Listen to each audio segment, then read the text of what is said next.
Seppo Papunen, itsenäisyyspuolueen ehdokas Uudenmaan vaalipiiristä. Olit ehdolla myös eurovaaleissa. Ketkä sinua kertoivat äänestäneensä? Siis mitä, kuka äänesti vai? Niin, ketkä kertoivat äänestäneensä sinua? Minkälaiset ihmiset? Ihan suomalaiset tavalliset ihmiset. Paljonko sait ääniä? Se oli noin parisataa. En mä ihan yksityiskohtia muista. Aika paljon tätä sinun esittelyäsi tuolta netistä kuitenkin katsottiin. Olit jonkinlainen somehitti. Miltä se tuntui? En osaa sanoa, kun en mä tiedä, mitä se edes tarkoittaa. Siihen eurovaalien esittelyvideotasi taidettiin ladata sieltä aikamoinen määrä. Joo.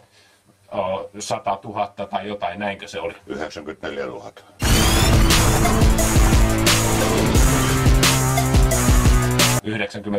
Se ei aivan muuttunut kuitenkaan ääniksi. Ei niin, mä olisinkin sitten eduskunnassa puhemies. Niin, jos olisi muuttunut ääniksi. Kyllä, kyllä.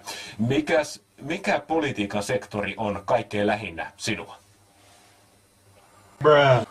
Oho, olipas monimutkainen kysymys. Mitä sä sillä tarkoitat? Puolustuspolitiikka vai nämä sote-asiat? Erotaan EUsta, erotaan eurosta, ei mitään NATOja. Siinä tuli jo linjausta. Entä sitten ihan tällaiset kotimaan politiikan asiat? Eli esimerkiksi tämä sosiaali- ja terveyspalvelujen uudistus, tämä sote-paketti on tulossa ensi vaalikaudella ja se pitäisi sitten ratkaista, miten se toteutetaan. Mikä olisi teidän ehdotus?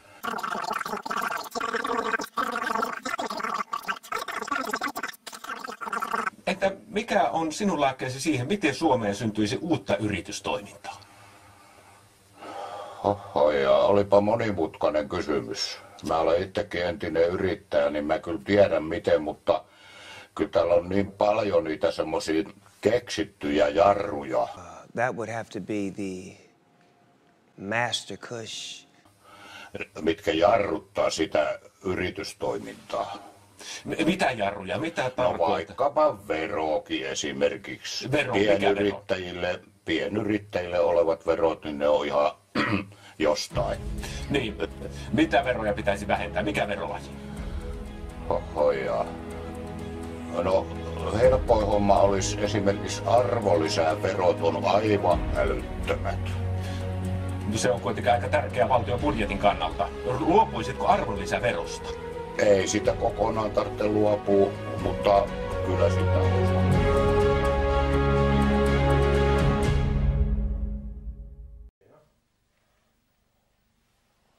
Wow. I die for my motherfucking nigga. Jumping from the bullet for my motherfucking nigga. On the stand, I lie for my motherfucking nigga. Rob a bank, I drive for my motherfucking nigga.